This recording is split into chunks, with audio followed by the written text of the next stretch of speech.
Ladies and gentlemen, Pat Rothfuss.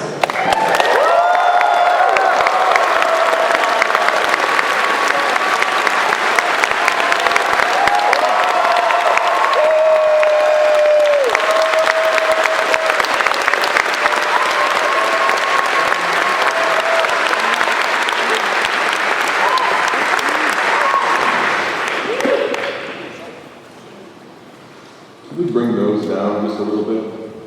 The dimmer it is, the better I look. Okay, and we got a sign over here. Can we dim those down? I'm serious.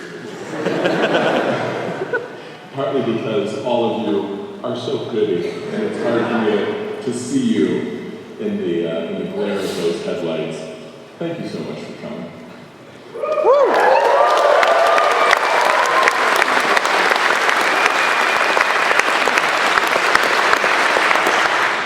I will admit, this venue has intimidated me. I've done big shows, but there's a posh element here that I feel a little out of touch with. So let's lower the tone right away.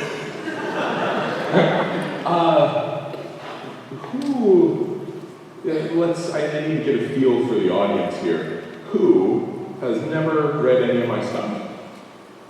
Okay. No, that's good. I can see. I'm not used to having a crew, a pro crew, that can bring up the lights and bring down the lights and work mics and stuff. Who reads the blog? And by the blog, I mean my blog. Okay. Who reads my stuff but has never read my blog or anything like that? Okay, so this is going to be a weird mix of people, because if you read my blog, you know what to expect here. I've had some people meet me, I've run into some people on the street, one of them's talking to me or whatever, and then as I leave, somebody goes, "That was Pat Rothfuss," and they go, "Really?" You just said motherfucker 8 times in a row.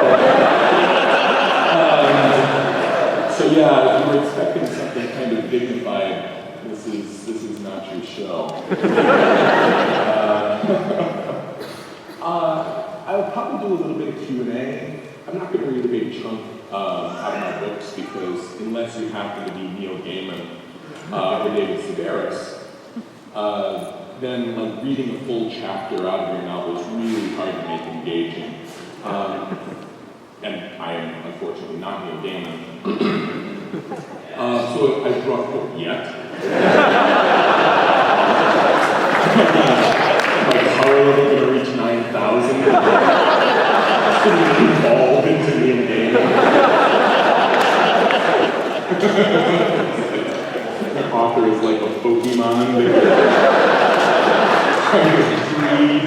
No, we're getting weird. Where this is going.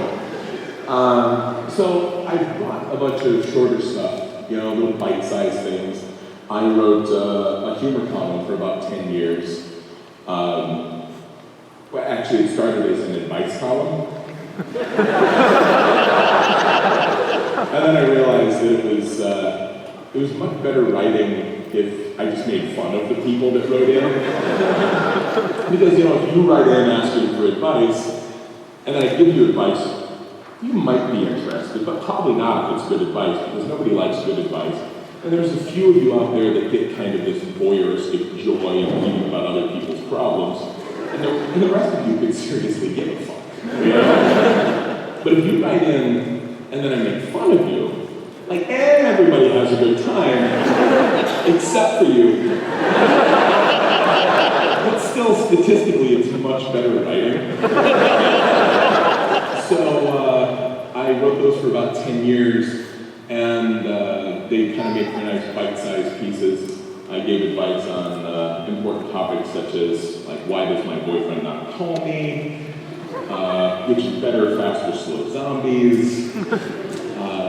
Pretty much, they would ask questions, and I would do whatever I felt like in the column anyway, depending on my blood sugar.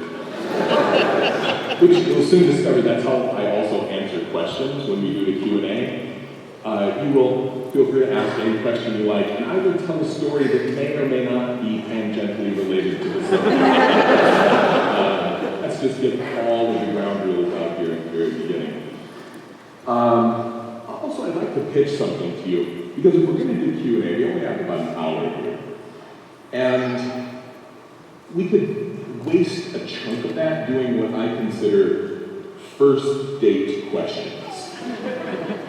Now, not that I've ever actually had a date in my life, but from what I understand, like the first 3 dates are mostly spent proving that you are not a sociopath. Where you show up and you're like, hello, I am a human. And the other person goes, I'm also a human. I occasionally enjoy pleasant weather. And the other person says, I also enjoy the weather and sometimes the consumption of food. And then you kind of go back and forth like that, just proving that you're not going to like lunge at them and suck out their eye. And it's not probably until, again, I'm theorizing here, 4, 5, 7 dates in, we like start having the real good conversations where you like ask important questions, you share the stories of that time that you know, did a little mescaline and jumped off the con buildings. And the truth is we just don't have 7 dates worth of time here. So I would say, what's that? You talk to me afterwards.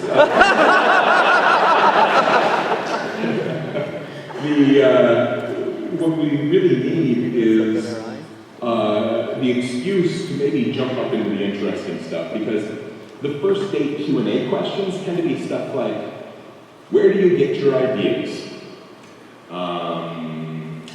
What other stuff gets asked? Oh, should we do the when's book 3 coming out?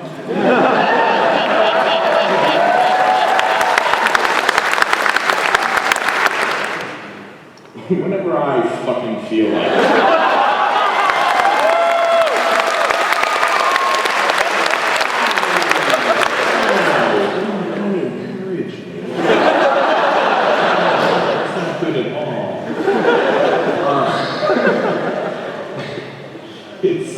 Yeah, I've had a lot of caffeine before I came up here. That was not a good choice. I'm punching out. The truth is, it just isn't ready. There is a lot of stuff that I have to get like really perfect before I let this book out of my hands. I mean, we've all read like sequels to books that we have like loved with powerful love, and they've been shit, right? Who's had that experience, right? Who watched the 3rd Matrix movie? 3 is a powerful number, my friends. And it is not always a magic number.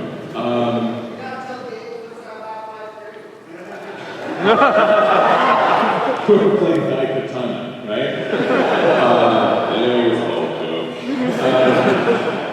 But the truth is, it just is not ready. Now there is a 3rd book coming out. It's not the 3rd book. And please, so this is for those of you that don't read the blog. The book coming out in October, it is not book 3. I'm sorry if you're silently weeping right now, but it is not. It is a shorter story that's about art.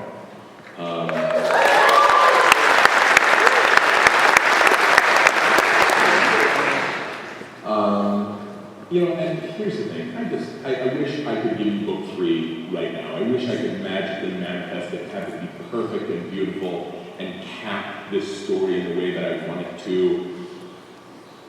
But it's just not ready. So I can't promise you fast, but I've learned that if I follow certain steps and I collect data from 200 beta readers and I obsess and I revise about 400 times, I end up with a product that turns out pretty good, you know? And so that's what I want to give you. I want to give you the best book possible, and this is the only way I know for sure that I can do it. So I will do it as best, as quick as I can. I'm sorry for that. And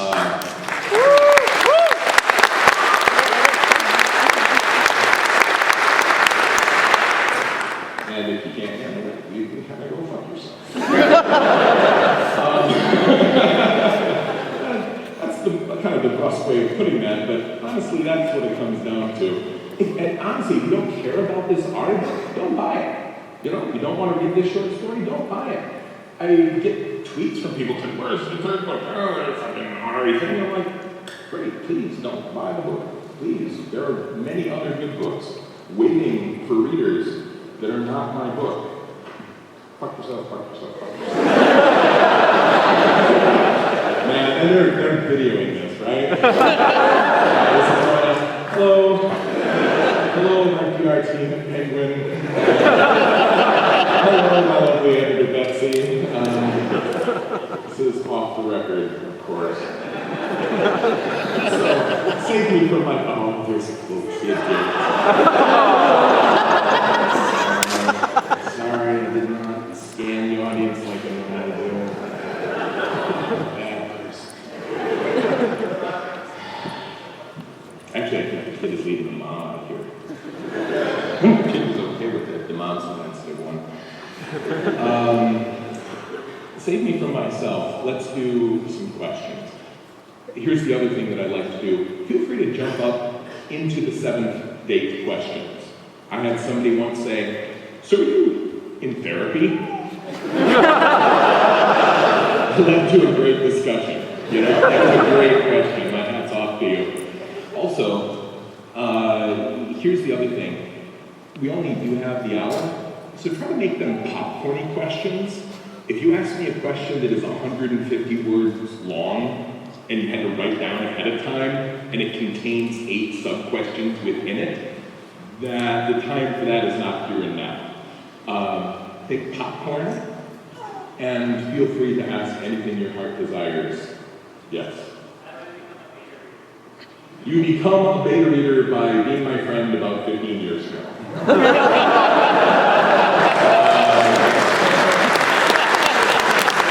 Because those people I can trust. Also, like, if you're one of the people I meet these days and you understand the nature of the non-disclosure form, you know, like, you know, Jerry got to read book 2 because I knew he would be careful and, like, not leave it on a bus somewhere. So it could get scanned in and, you know, put on the internet about 18 months before the book came out. There's no good way at this point. Although occasionally I offer beta reader slots when I do my yearly charity. You know, there's like a lottery option. You might be able to win a chance to beta read something that I'm doing in the future. A few people got to beta the Ari novella, and they gave me great feedback. So, yeah. Is there any chance that book 3 will end up growing into books 3 and 4? Will book 3 become book 3 and 4? No. No.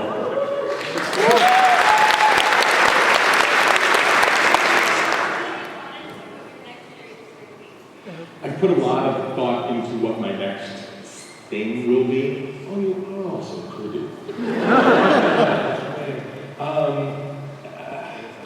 There's a bunch of things that I would like to write. I'm actually kind of enjoying some of these little novella bits. I wrote the Vast story for the Rhodes Anthology. That was fun, and I learned some stuff about Vast. And writing this Ari story, which initially, if you want to hear the whole shtick about why I ended up writing this accidental book, you can catch that on my blog. But it's been great because I learned a bunch about Ari, and I also got to improve my craft. Like, it's written in 3rd person, not 1st, and it's an entirely different thing, writing a story entirely in 3rd. It follows this character very intimately. I had an idea for an urban fantasy that might be fun. I will tell more stories in Paramount, in the world of the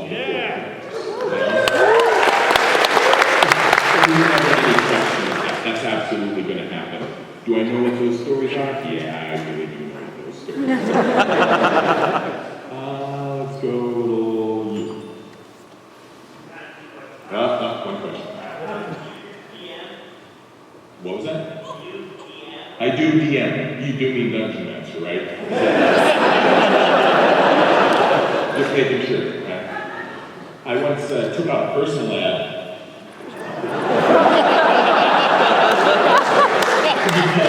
because I took a semester off college because I sucked at college, and they asked me to stop. And so I'm like, how do I find a group of people to game with now that I'm not in high school anymore and all my college friends are up in a different city? So I'm going in and I'm like, okay, you gotta keep it short, right? So I say, GM looking for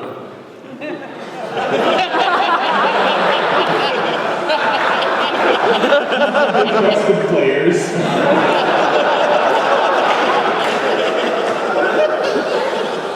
Yeah, we're in a lot of interesting things. Oh! Okay.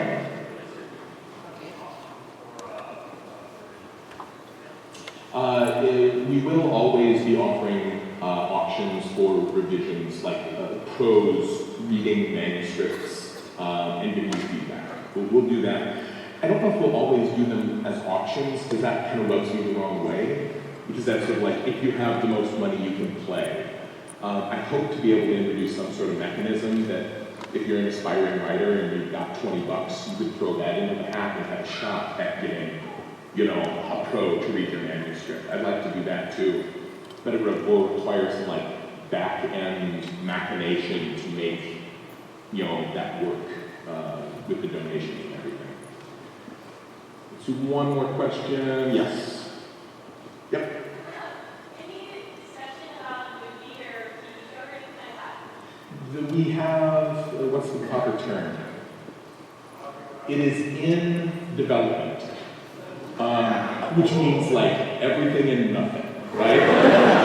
I say, what's the official words that I can use to describe what's going on? And they say, you can say it's in development. And so there's a screenwriter, they're trying to, the people that are doing it, they're talking to other people that are also doing it, and they're trying to find other people who want to do it. What was that? TV show. There's just no way it can succeed as a movie. Woo!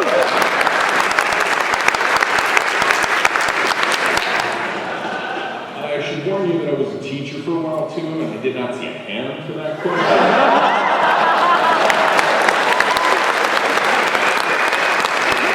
We'll allow it. There is no network. That's kind of who they're trying to sell it to now. You sell it to a network, and then the network throws vomits money onto you, and then you roll around in it and show it. It's a very complicated process that I don't dimly understand. Yeah, my producers sit at home watching this live feed going, no, Rothfuss, don't.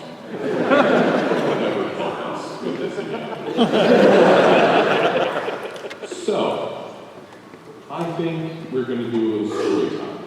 Let's bring the house lights all the way down. Thank you. And let's bring up the Avengers.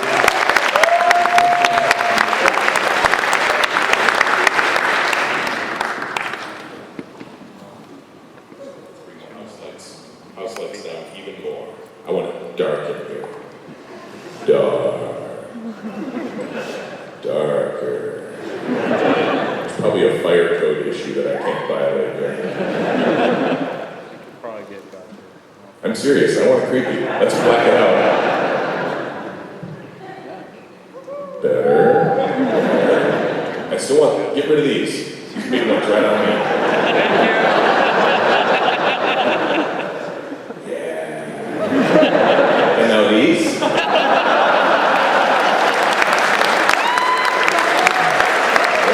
Down. Okay, here we go. This is, here we go. You find yourself in a cavernous room, filled with the echoes of forgotten symphonies. Welcome to Night Vale.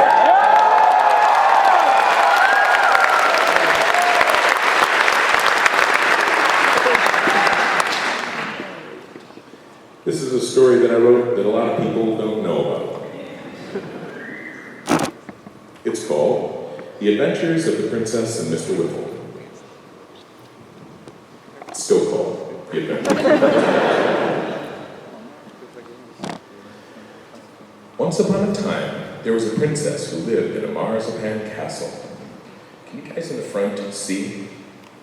Do you have good? Okay. She lived there all alone. Except for Mr. Whipple, who didn't count because he was only a teddy bear. And the thing under the bed.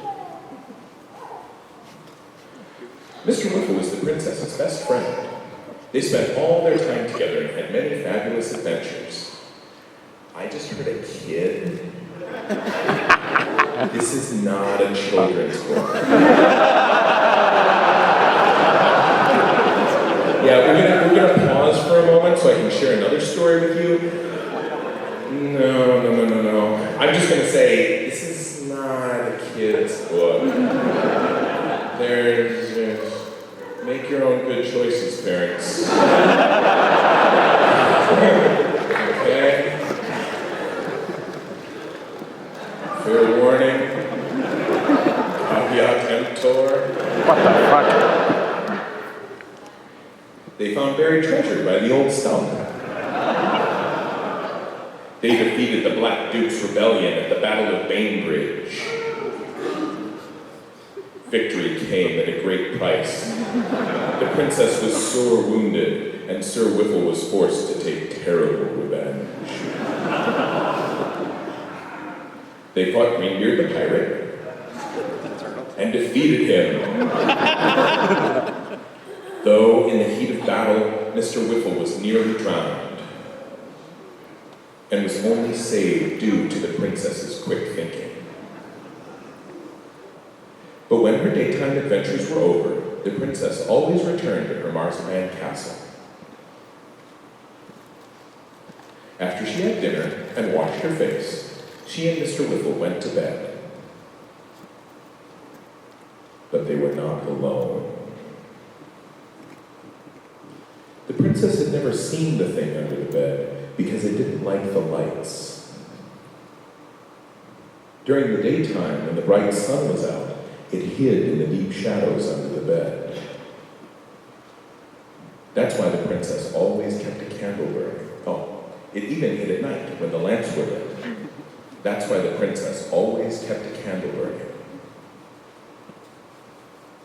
But some nights, when it was stormy out, there were drafts in her room.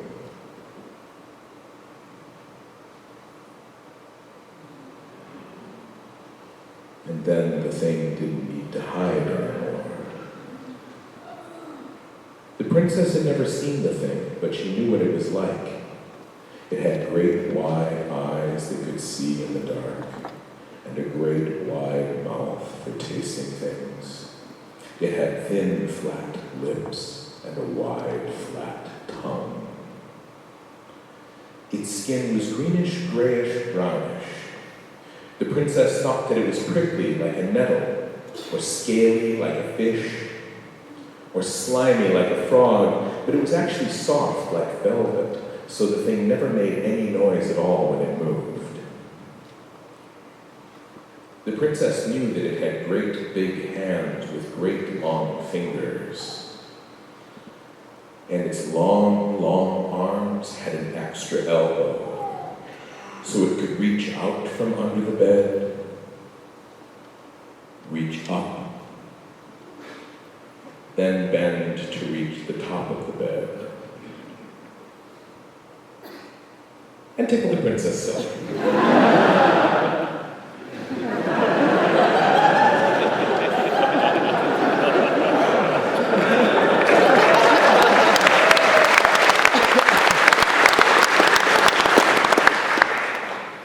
One day, a package arrived for the princess. The princess loved the kitten. She and Mr. Whipple spent a long time trying to decide what his name should be. The princess wanted to call him Mr. Mutton Chop because of how he smelled. Mr. Whipple wanted to call him Bollock because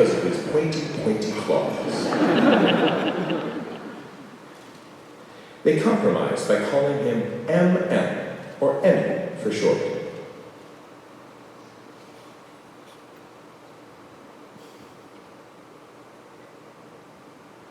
But then Emmy got lost. He wasn't in their treasure mine, or in the old cave. Mr. Whiffle suggested they look in the river, but Emmy wasn't there either. They knew he couldn't get over the wall or past the gate.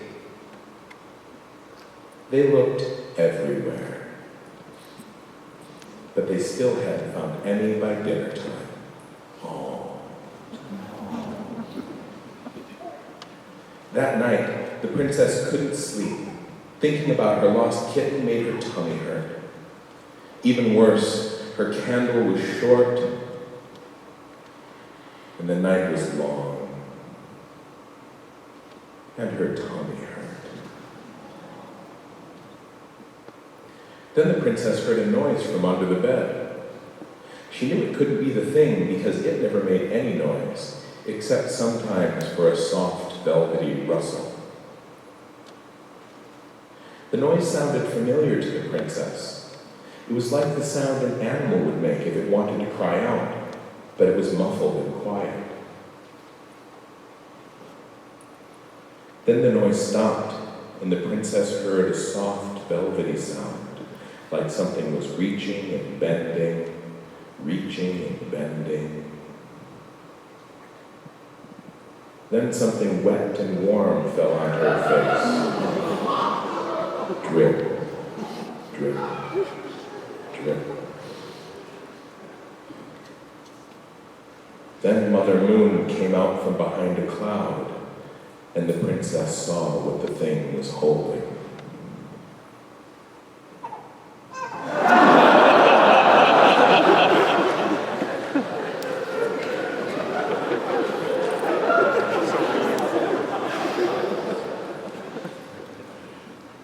It was a big piece of marzipan. It was sticky and drippy because the thing had been eating it. He wanted to share and be friends. He was already friends with Emmy. They had been playing under the bed all day. Emmy had been trying to call out to the princess, but he couldn't. She'd been eating marzipan with the thing, and her little kitten mouth was all gummed up. When she tried to mew, it came out more. But now they were together again. And now that the princess had met the thing, she wasn't scared anymore. And so the princess ate them.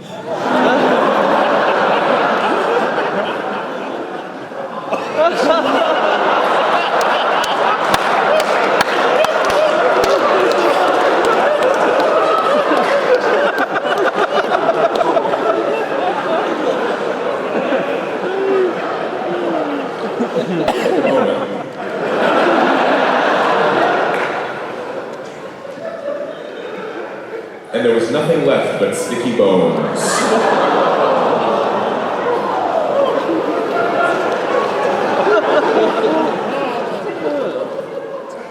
So she and Mr. Whiffle made a friend out of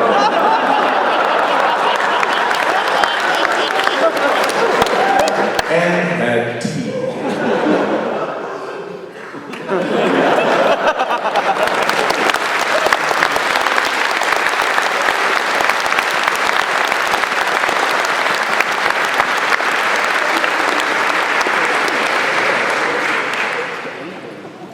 Now,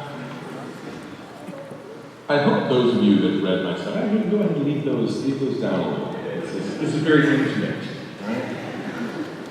I hope you realize that I would never be so crass as to do anything tacky like this have like a kind of Shyamalan twist ending here, right? This is not a twist ending. This is a story that you did not understand. This is a story that you perhaps have not, You made some assumptions and they've led you in the wrong direction. Because once you've read this book, and then you read it again, it's a different story. Once upon a time, there was a princess who lived in a marzipan castle. She lived there all alone.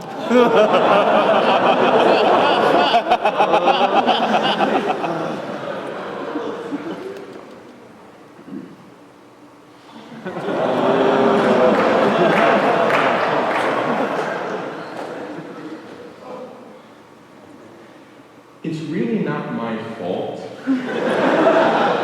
if you were not paying close attention through this story, because there's everything you need to read it the right way. But what's really happened here is most of you end up being fooled by protective coloration.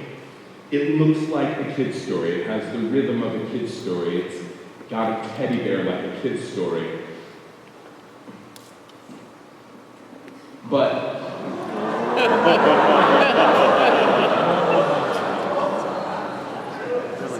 it's not my fault if you're not paying attention. To be fair, right, there are certain things that you cannot know until you have finished the story, and then you go back and you read it again.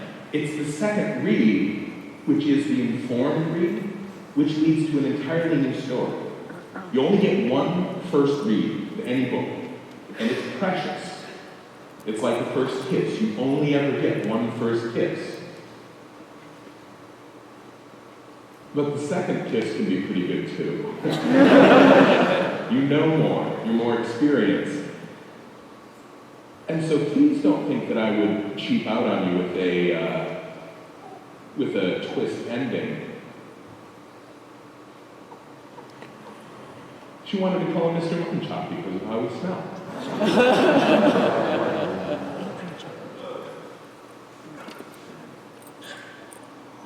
If you peek here, the armor, these aren't heirlooms. Bite taken out of that shield. I used to, back when they invited me to speak at high schools, I would read this because it's a nice little self-contained story, and there's some point at which most people clue into the fact that something isn't quite right. And at one point I was going through it, and you gotta be really sharp to see the first heads on spikes, right? Because, and why? Well, Mr. Whipple was forced to take terrible revenge. I've already told you. But here, I remember hearing one kid whisper to the person, "There's a lot of bones in this book." You're like, good. For you, I want you leading our country. You are the hope for our future. Here, you've got to be like willfully ignorant of what is happening.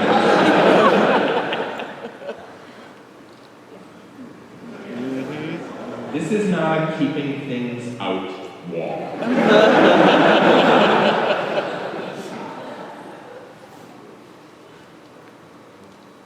But they still had to come any by dinner time.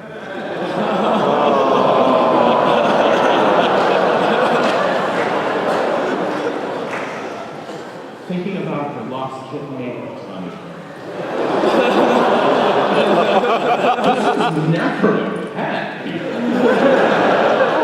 So, yeah, I'm not going to flip you all the way through it. There's a lot hidden in here, including what I think of as the Mrs. Moo subplot. If you are interested, this did get printed. It kind of went out of print for a while. We brought it back in print. If you want a copy, please don't go to Amazon and shell out $100 from some person that stocked them up. You can buy them, you can get hold of them. We've got some that they're selling during my signing. You can order them from our online store. All the money goes to charity. But like, please don't think you have to blow $100 to get a hold of this book. You just don't. And we just released the second one where the princess gets a little brother. It is everything you dreamed and more. Okay, we can put the princess away for now.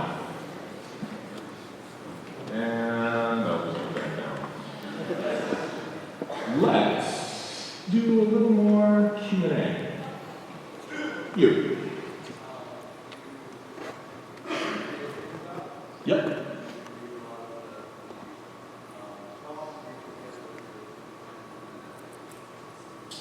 I don't get to play with my friends very much anymore. I don't have a regular game in my hometown because most of my friends are like wankers and they have like left Stevens Point, in pursuit of career and family and such. And as much as I try to encourage them to stay where I live just so that I can game, they don't go for that as much as I like. So yeah, unfortunately I don't get that fix. Very, very rarely. Yeah. What's your favorite Wisconsin? No, down here. Asking for a friend, this is going to be good.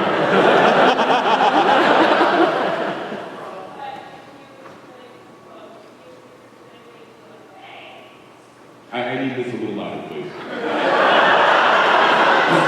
Belt it out, you can do it.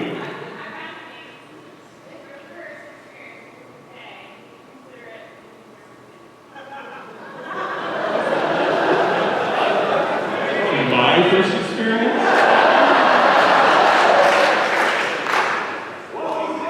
The question was, if my first experience, like your first experience was with the Fae, would you consider it losing your virginity?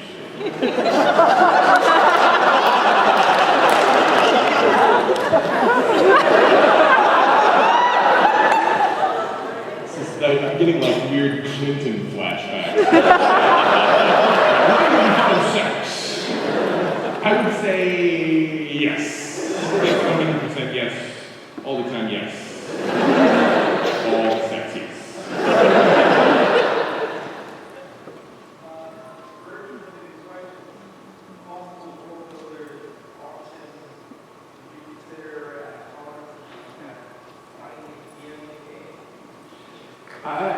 I would absolutely be on the game for world builders. Here's the thing. I love world builders. It has consumed a significant portion of my life. And for those of you that don't read the blog or whatever, World Builders is a charity that I started. We raise money for Heifer International.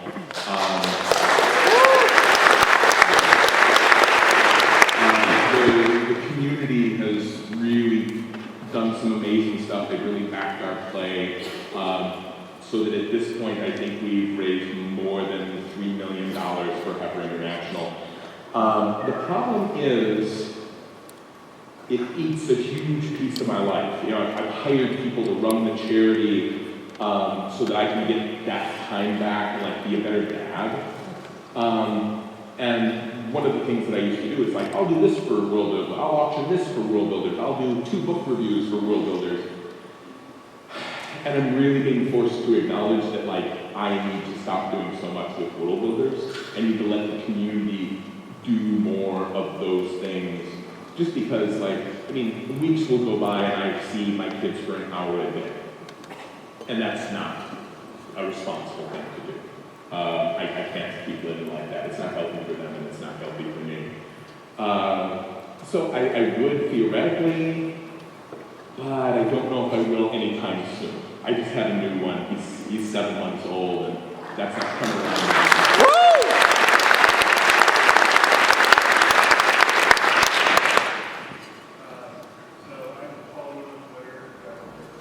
I'm sorry.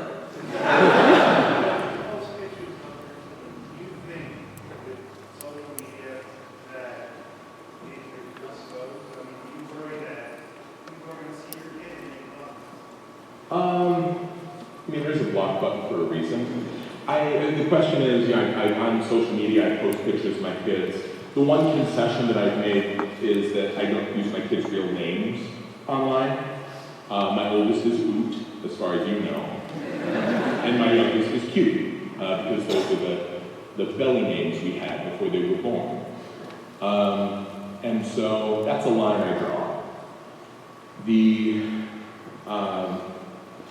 If somebody wants to crack wise about my kid, you can be an asshole wherever you want. But generally speaking, my readers tend to be amazingly gracious, civilized, intelligent, attractive. attractive,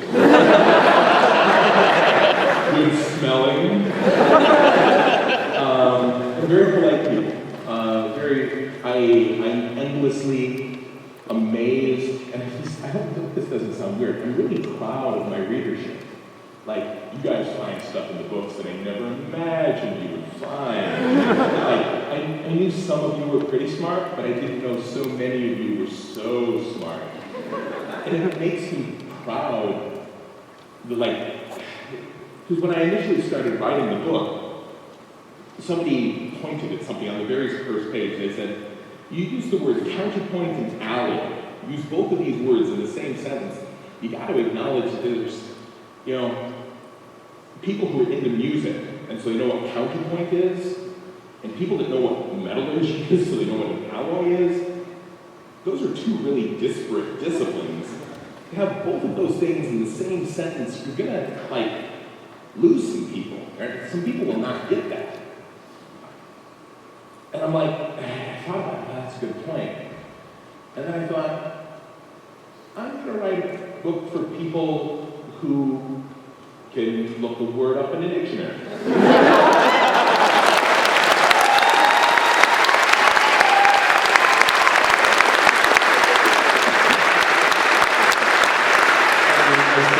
I'm going to write a book for people that are smart, because I know that I'm tired of reading a book and having the author remind me of plot points every 5 pages.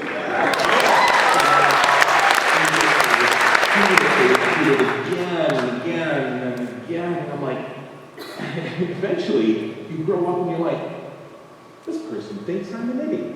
And so I'm like, I'm going to write a book like I would hope somebody would write for me, and lo and behold, there's a ton of smart geeks out there who love language a little bit and wanted a bit of a different story. So yeah, my people are very civilized, and I've never once had anyone make an inappropriate comment about my kids. That speaks worlds to my people. Don't disappoint me, right? I've got some other stuff here. I've got some humor columns. I always bring a few poems just in case somebody gets uppity in Q&A and says, why do you hate poets? So I can say, actually, the guy in my book is not me. He's the one in the book, I'm writing the book. We are not the same person. And if you're going to mock something, you have to know it really well. And yes, I wrote poetry. You don't write a book like mine unless you have done some poetry. But that doesn't mean that I can't make fun of poets, because they are right for it.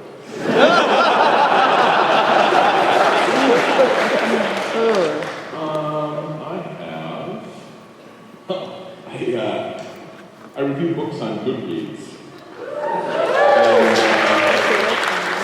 Because I read a lot and I love talking about books that I love. And somebody called me out once and said, all your reviews are 5-star reviews. And quit sucking everybody's dick, Rothfuss. I'm paraphrasing, they weren't quite that polite. And but the truth is, if I'm kind of meh about a book, I'm not going to write a review about it. Partly because, what's the point of saying, this was very medium. Allow me to explain in 800 words the mediumness of this book. And if I hate a book, it's really rude to do that, because I'm colleagues with these other authors, and sometimes we share a publisher and agent. And it doesn't mean I have to like their book or promote it, but jumping out and saying, oh, this sucked. It's just not polite. That said,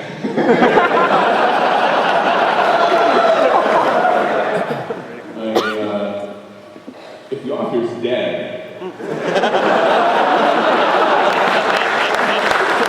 has some strong feelings on the issue, I will hold forth if I'm caffeinated enough. I think the first book I did about was Eloise. Because, it's the kid's picture book of a girl that lives in a hotel. I'd never read it as a kid, and somebody gave it to us, and I read it to my boy, and I'm like, this girl is a little bitch. She's a really horrible person, like all the way through the book, and it's condoning this behavior. And I think a lot of people were really pissed. They're like, you should not call a little girl a bitch. That's just not appropriate. And I'm like, it's a fictional little girl, and she is really a bitch. I'm not name calling. I am identifying and describing. I mean, I'm sorry she's a little bitch. So I did that. It kind of felt good, you know? And then I read a book by Roald Dahl. Has anybody heard my review of SEO Trot? You? Who's heard it already? Who would like to? Okay. I don't know, I'm sure.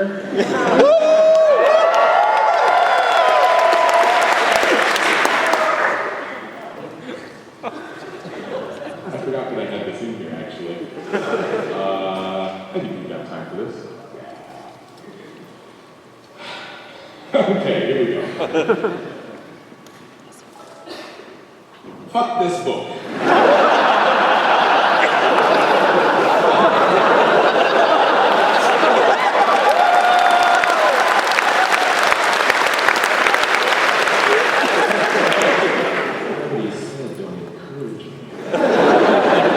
Don't read it to your kids. That's the short version. If you want the longer version, settle in. We're gonna have a bumpy ride. Also, there's spoilers here, and cussing and indignation. Be warned. I've always thought of myself as a bit of a Roald Dahl fan. I read BFG growing up, and I loved it. I watched Charlie and the Chocolate Factory, and I loved it. But recently, my love dimmed a little bit when I read James and the Giant Peach, a book that was a serious boatload of men. It was about a nickel's worth of story in a $1 book.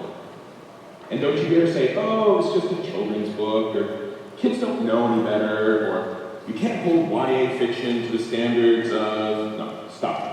Just stop. That's such bullshit that it's an insult to the word bullshit. The truth is, kids' books should be just as good as any other books, if not better. They should be held to a higher standard than other literature for the same reason that we take extra care with children's food. The fact is, what you feed your kids is important, and that includes what they put in their heads as well as what you put in their bodies. So, let's talk about this book, SEO Trot. In this story, you have Mr. Hop. He loves two things, the flowers that he grows on his balcony and his downstairs neighbor, Mrs. Silver. He's terribly shy, and he's terribly lonely. His downstairs neighbor, Mrs. Silver, has a pet tortoise that she adores. The tortoise is named Alfie. She lives on Mrs. Silver's balcony, and Mr. Hoppy is terribly jealous of him. One day, Mrs. Silver laments to Mr. Hoppy. They talk while they're on their balconies. She with her turtle, and him tending his garden. She's had Alfie for 11 years, and he's still tiny. She wishes he would get bigger. I'd give anything to make that happen, she says. Now, Mr. Hoppy gets all Twitter-faded hearing this, and so he lies to her, telling her that he knows a magic spell that will help her tortoise grow. And I quote, "Oh, I beg you to tell me, Mr. Hoppy, I will be your slave for life." When he heard the words, "your slave for life," a shiver of excitement swept through Mr. Hoppy. End quote. So he gives her some bullshit he makes up, telling her it's a spell that he learned from a Bedouin, and then he goes out and buys 100 tortoises. Then he builds a long grabber arm of the sort that you would use if you wanted to, say, steal someone's tortoise off the balcony right below yours. I thought to myself, he's not doing what I'm thinking he is he? And then I flipped a couple of pages and told my son that it was bedtime and that we'd finish the book tomorrow. Disappointed, he went to bed. I finished the book. Here's what happens. Mr. Hoppy spends the next 2 months slowly replacing Mrs. Silver's pet with progressively larger tortoises. Mrs. Silver is amazed by this, of course, and out of gratitude, she marries Mr. Hoppy. Then Mr. Hoppy gives away all the tortoises, including Alfie, Mrs. Silver's pet of 11 years. Do I really need to explain to anyone how this is fucked up? Do I feel bad for Mr. Hoppy, this lonely, shy man? Do I empathize with the fact that he loves someone but can't bring himself to tell her? Oh yes, I have been Mr. Hoppy. But his actions are fucking awful. And their matter of factness makes them doubly awful. Hey there, lads, it seems to say, love a girl? Here's what you do. Lie to her, trick to her, steal from her, make her obligated to you, and then you get to have a relationship. And that's not even touching on the subject that Mrs. Silver is shown to be a complete fucking idiot. Who recites a magic spell 3 times a day to make her tortoise grow, then fails to notice when her beloved pet of 11 years is exchanged for a completely different animal, not just once, but several times. Suffice to say that the next night, when my boy asked to read the rest of the story, I deviated from the original script. This was made a little more difficult by the fact that the book was heavily illustrated.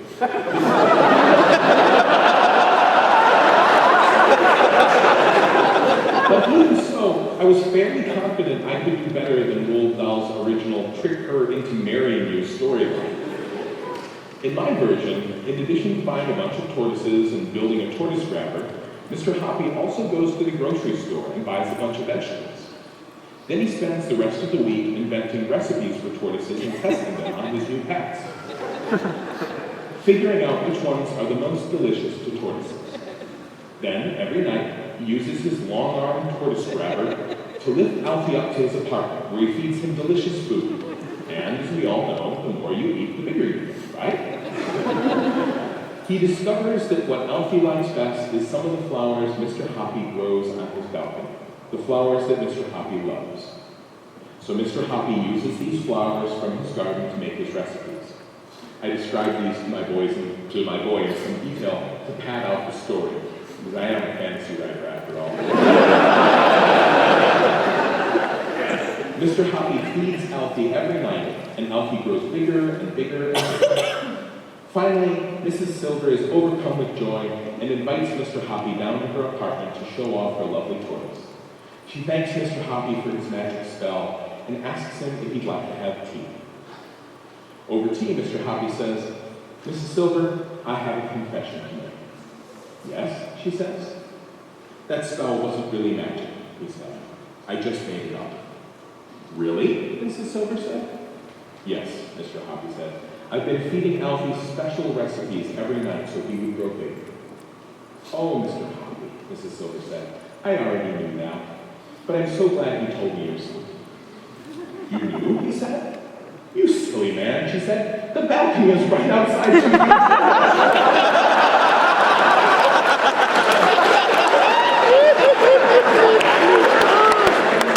Just like yours is. How could I not see you grabbing him every night? Ah, Mr. Hoppy said, feeling rather embarrassed. He thought that he was being pretty clever.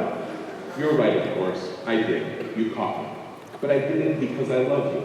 I knew that Alfie was really important to you, and I wanted you to be happy. I know that too, Mrs. Silver said. I'm so glad you finally were brave enough to tell me. And then they get married. I would have preferred to have them go out to coffee or have a date instead, but there was a picture of them getting married in the book. So I had to read that part again. In my version, they also worked together to publish a book of recipes for tortoises and use that money to start a tortoise park where Mr. Hoppy then put his 100 now surplus to requirements pets. But apparently I was pushing my luck there. When I told him the last part, my boy gave me a look. Did you make that up? He asked me. I said, you're right, of course. I did. You caught me. But I did it because I love you.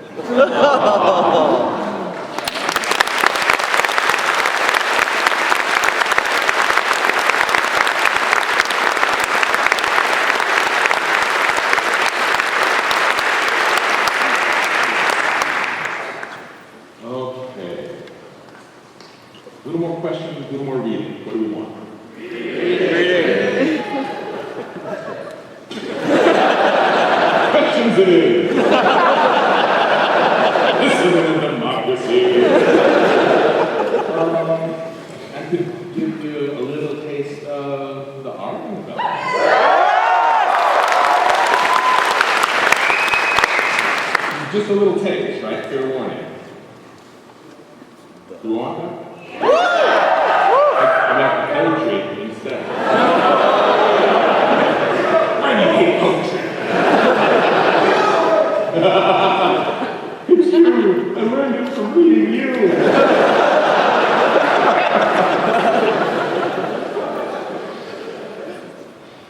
This is from the very first chapter, The Far Below Bottom of Things.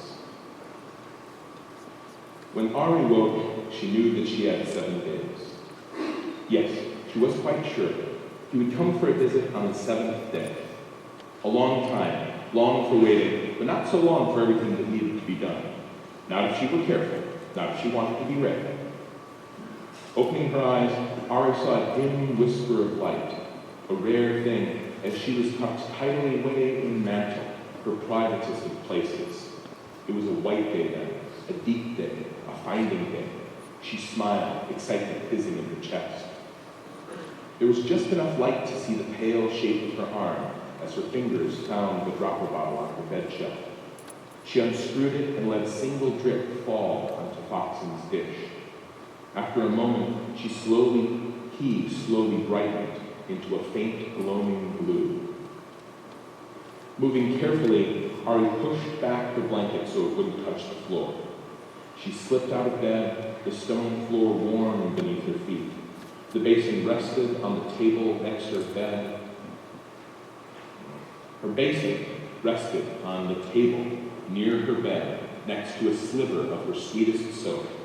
None of it had changed in the night. That was good.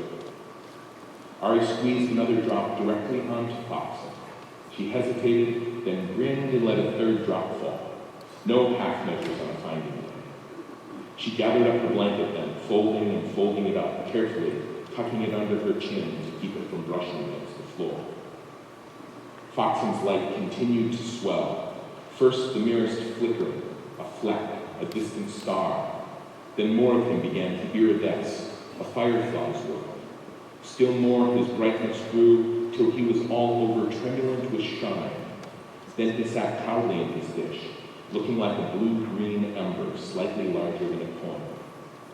She smiled at him while he roused himself the rest of the way and filled all of mantle with his truest, brightest blue-white light. Then Ari looked around. She saw her perfect bed, just her size, just so. She checked her sitting chair, her cedar box, her tiny silver cup. The fireplace was empty, and above that was the mantelpiece, her yellow leaf, her box of stone, her gray glass jar with sweet, dried lavender inside. Nothing was nothing else. Nothing was anything that it shouldn't be. There were 3 ways out of mantle. There was a hallway, and a doorway, and a door. The last of these was not for her.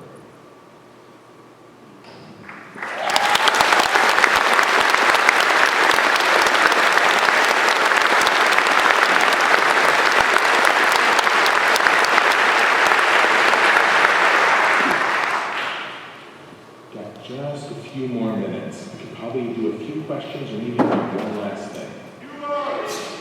Something funny? Should we end on something funny?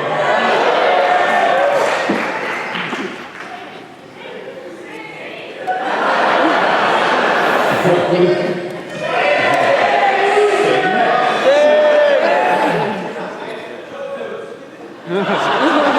Who was here at PAX last year?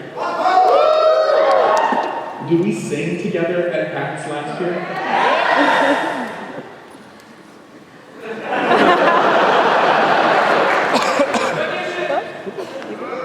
There is a theory that I found out about. I don't know if I knew this last year. Something strange happens when people sing. There's a study, sometimes babies are born very early. Real preemie babies will have problems nursing. If they're born very early, the urge to nurse has not developed yet. But they found out that if the babies, because they'll start nursing and then they'll just stop before they get enough milk. But they found that if the baby starts nursing and they play music, And then if the baby stops nursing, they stop the music. The baby will keep nursing to keep the music playing.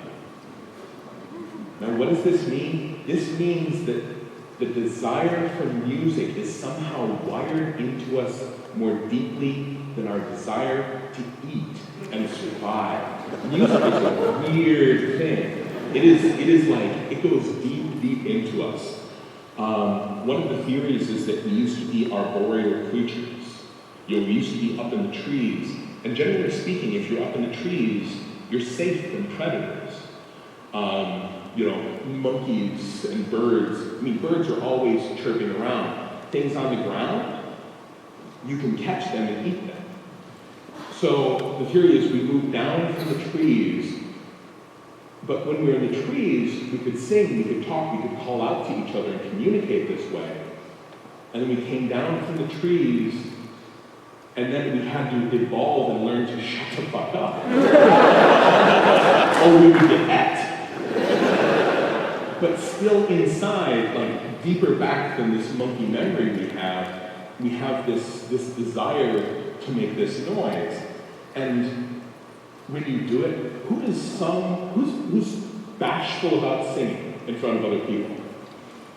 We all kind of are. One of the suspicions is that this is something part of our biology says, no, don't be making all this noise. Don't call out because something is going to eat you. But underneath that, even deeper, right? The deeper magic from before the dawn of time is the desire to sing. So I will sing if you guys sing with me.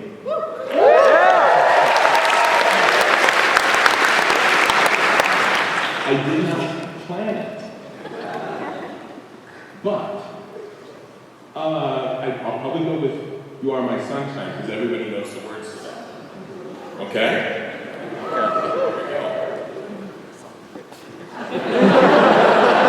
Lights down. There are things that it's easier to do in the dark. Intimate things. Like singing. You ready? You are my sunshine.